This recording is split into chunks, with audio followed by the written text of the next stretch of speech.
E5 TV news కు స్వాగతం. ముందుగా హెడ్లైన్. పాక్ వైమానిక స్థావరాలపై బాంబుల వర్షం. భారత సైనికులకు మద్దతుగా కిషన్ రెడ్డి కీలక పిలుపు. వైఎస్ఆర్సీపీ కేంద్ర కార్యాలయంలో అమర జవాన్ మురళీ నాయక్ ఘన నివాళి. ఆర్మీకి విరాళాల వెల్లువ, నెల జీతం ఇచ్చిన AP speaker Ayyanna Patrudu. Operation సింధూర్తో పాకిస్తాన్ను Bharat ముప్పటిదాడి చేస్తుంది. డ్రోన్లతో దాడులకు పాల్పడుతున్న పాకిస్తాన్కు ఇండియన్ ఆర్మీ గట్టిగా బుద్ధి చెప్తుంది. ఎల్ఓసీ దాడికి యత్నించింది. అయితే భారత్ ఈ దాడులను ధీటుగా తిప్పికొట్టింది. తాజాగా ప్రతీకార చర్యలకు దిగిన భారత్ పాకిస్తాన్లోని సైనిక స్థావరాలు, విమానాయ స్థావరాలపై దాడులు చేసింది. नलिया तक 26 से अधिक स्थानों पर हवाई घुसपैठ के प्रयास किए गए। भारतीय सशस्त्र बलों ने अधिकांश खतरों को सफलतापूर्वक निष्क्रिय किया।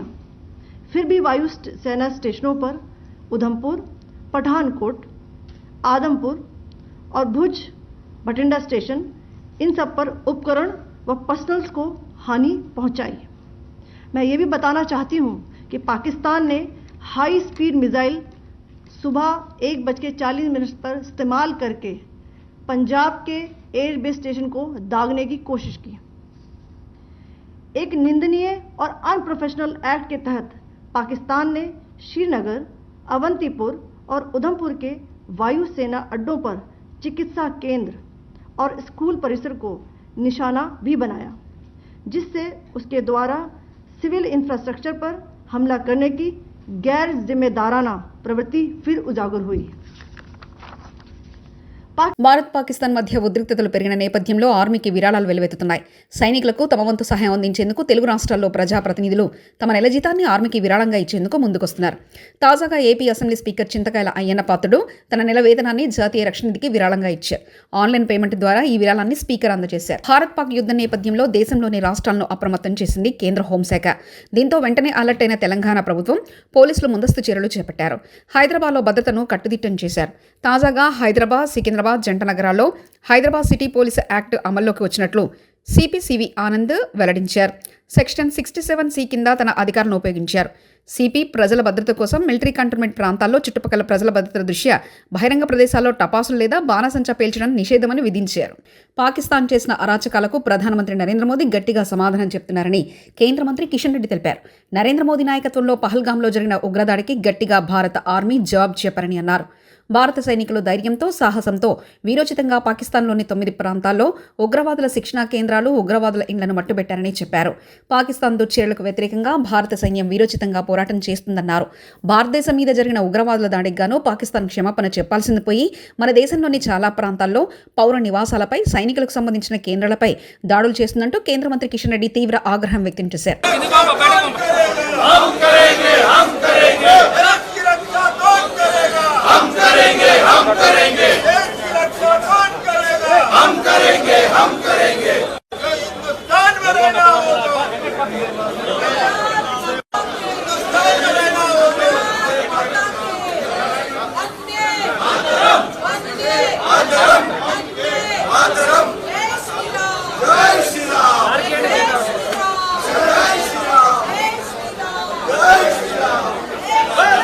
భారత పాకిస్తాన్ యుద్ధంలో అమరుడైన మురళీ నాయక్ తాడేపల్లి వైఎస్ఆర్సీపీ కేంద్ర కార్యాలయంలో పార్టీ నేతలు ఘనంగా నివాళులర్పించారు. ఈ సందర్భంగా ఆయన చిత్రపటానికి పూలమాలలు వేసి నివాళులర్పించారు. ఆయన ఆత్మకు శాంతి కలగాలని కోరుతూ 2 నిమిషాల పాటు మౌనం పాటించారు. ఈ సందర్భంగా పార్టీ కేంద్ర కార్యాలయ ఇన్ఛార్జ్ ఎమ్మెల్సీ లేల్లా అప్పిరెడ్డి మాట్లాడుతూ యుద్ధంలో మురళీ నాయక్ చూపించిన తెగువ, ఆయన త్యాగం దేశంలోని ప్రతి పౌరునికి స్ఫూర్తినిస్తుందన్నారు. ఆయన కుటుంబానికి పార్టీ ఎల్లవెల్లలా అండగా ఉంటుందన్నారు. ఈ నెల 13న వైఎస్ఆర్సీపీ అధ్యక్షులు వైఎస్ జగన్ శ్రీ సత్యసాయి జిల్లా పెనుగొండ నియోజకవర్గంలో గోరట్ల మండలం కల్లీతండాకు వెళ్లి మురళీ నాయక్ కుటుంబాన్ని పరామర్శించారు. ఇప్పటికే ఫోను ద్వారా మురళీ నాయక్ కుటుంబ సభ్యులను పరామర్శించి విషయాన్ని ఆయన గుర్తు చేసుకున్నారు. ఈ కార్యక్రమంలో పార్టీ అధికార ప్రతినిధులు పాల్గొన్నారు.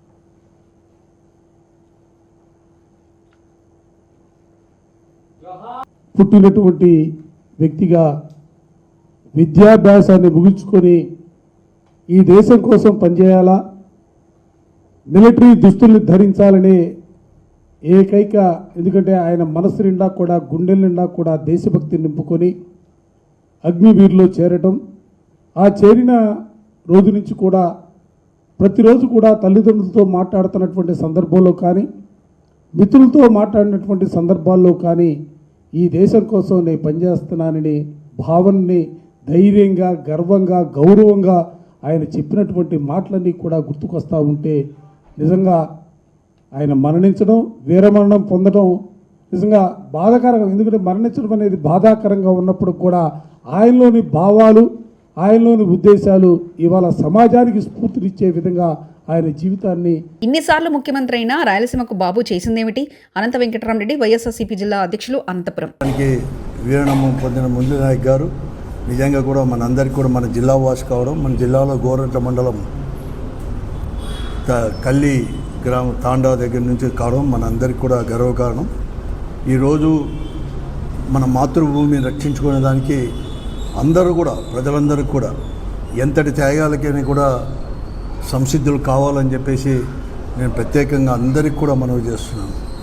కాబట్టి అందరు కావాలని చెప్పి మనం చేస్తూ మరొక మారు అతనికి జోహర్లు కూడా అర్పిస్తూ, నిన్న ముఖ్యమంత్రి చంద్రబాబు నాయుడు గారు ఈ రాష్ట్రంలో జూన్ 12 తిరిగి తెలుగుదేశం నాయకత్వంలో కూటమి ప్రభుత్వం ఏర్పడిన తర్వాత మరొక మారు కూడా విజిట్కి కూడా రావడం జరిగింది. ఆయన విజిట్గా రావడము, హంద్రీ నీవాని సుజల స్రవంతి ప్రాజెక్టును కూడా కంప్లీట్గా కూడా సందర్శించడము, అక్కడ ఛాయాపురంలో మాట్లాడిన తీరు ఇవన్నీ చూస్తా అంటే చంద్రబాబు నాయుడు గారి చేతుల్లో ఆయన గమనిస్తే ఏమీ మార్పు రాలేదు. అతని రాజకీయ జీవితం అంతా కూడా అబద్ధాలు చెప్పడంలోనే సరిపోతుంది.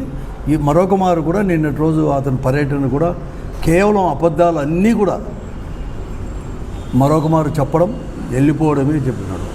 అతను చేయని పనులు కూడా అతనే చేసినట్లుగా ఈరోజు చెప్పుకోవడము, ప్రచారం చేసుకోవడం మాత్రమే పరిమితమైనాడు తప్ప ఈ జిల్లాకు అదనంగా ఒక హంద్రీ నీవా వలన, ఇరిగేషన్ ప్రాజెక్టు వలన కానీ వనగూరేది ఏమాత్రం కూడా ఒక నిర్ణయం కానీ తీసుకోకుండా మరొక మారు ఈ జిల్లా ప్రజలకు, ముఖ్యంగా రైతాంగానికి, ఈ జిల్లా అభివృద్ధికి కూడా గట్టి దెబ్బ, అంటే ఒక ద్రోహం చేసిపోయినట్టు తప్ప మరొకటి కాదు అని చెప్పేసి కూడా మరొక మారు కూడా నిరూపించబడింది నిన్న పర్యటన కూడా. అతను ప్రారంభించి నుంచి కూడా అతను ఏమీ చేయలేదు, కేవలం ప్రతిపక్ష పార్టీ పైన ఆరోపణలు చేయడం. జగన్మాతను అతను కానీ వారి యొక్క నాయకులు కానీ, ఆ స్థానిక నాయకులు, తెలుగుదేశం పార్టీ కానీ, మంత్రి గారు కూడా ఉరవకొండ నియోజకవర్గం నుంచి ప్రాతినిధ్యం వహిస్తున్న కేశవ్ గారు కూడా కేవలం ఆ తెలుగుదేశం పార్టీ చేయనట్లుగానే ప్రచారం చేసుకోవడానికే ఆ సమావేశాన్ని, ఆ సభను కూడా ఉపయోగించుకున్నాడు తప్ప మరొకటి కాదు. జగన్మోహన్ రెడ్డి గారు ఉన్న 5 సంవత్సరాల్లో కూడా ముఖ్యమంత్రిగా ఉన్నప్పుడు హంద్రీ నీవాకు ఒక గంప మన్ను కూడా ఎత్తేలేదు. జమ్మూలోని ప్రసిద్ధ శంభు ఆలయంపై చుట్టుపక్కల నివాసాలపై పాకిస్తాన్ ఆర్మీ దాడి చేసిన దృశ్యాలు విడుదల చేసిన డిఫెన్స్ శాఖ. పాకిస్తాన్ అర్ధరాత్రి 1:40 హైస్పీడ్ మిసైల్తో పంజాబ్ ఎయిర్ బేస్ మీద దాడి చేయడానికి ప్రయత్నించింది. పాక్ అనేక డ్రోన్లు, లాంగ్ రేంజ్ వెపన్స్, సాయుధ విమానాలతో ఎల్ఓసి వద్ద దాడి చేసింది. వీటిని భారత సైన్యం సమర్థవంతంగా తిప్పికొట్టారు. Colonel Sophia Qureshi.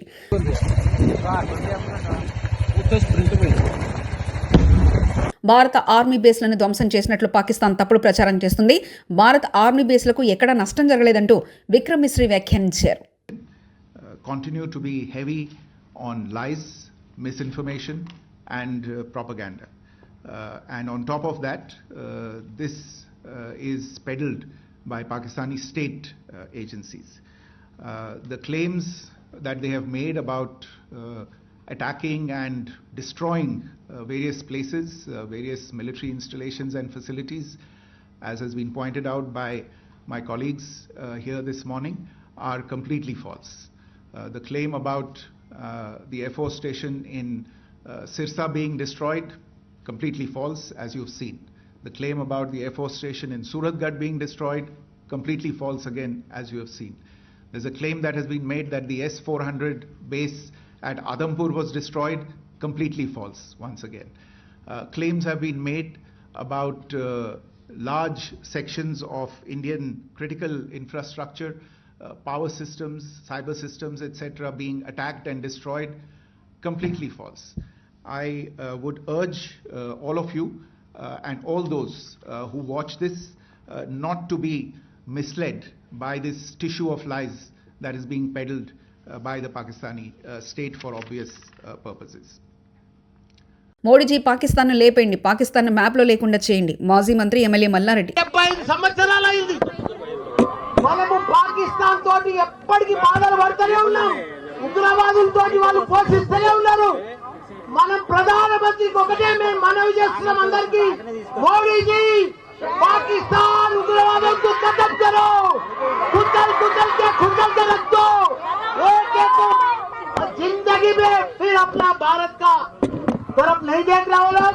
उग्रवादों को पूरा पाकिस्तान ప్రపంచంలో చిత్రపటంలోనే పాకిస్తాన్ కనిపించవచ్చు. మనం 75 సంవత్సరాల నుండి బాధపెడుతున్నారు. మనం ఇక భరించలేము, మనం ఇక ఓపిక లేదు మనకు. మన సైనికులు మన ఎంతో మంది ప్రాణాలు కోల్పోయారు. ఈ రోజు కూడా మన తెలుగు బిడ్డ మురళీ నాయక్ గారు చనిపోయారు. ఆయనకు కూడా పెద్ద ఎత్తున సంతానం. మనం ఎంత ఇచ్చినా ఆయన లోటు తీర్చలేము. ఆయన కుటుంబానికి కూడా చెప్తున్న మనం మాత్రం ఇప్పుడు వదిలేదే లేదు. మన భారత సైనికులకు మొత్తం ధైర్యంగా మేము డాక్టర్లము, ఇంజనీర్లము, ప్రొఫెసర్లము, లీడర్లము, మా టీఆర్ఎస్ పార్టీ మొత్తం మీకు మద్దతు ఇస్తుంది.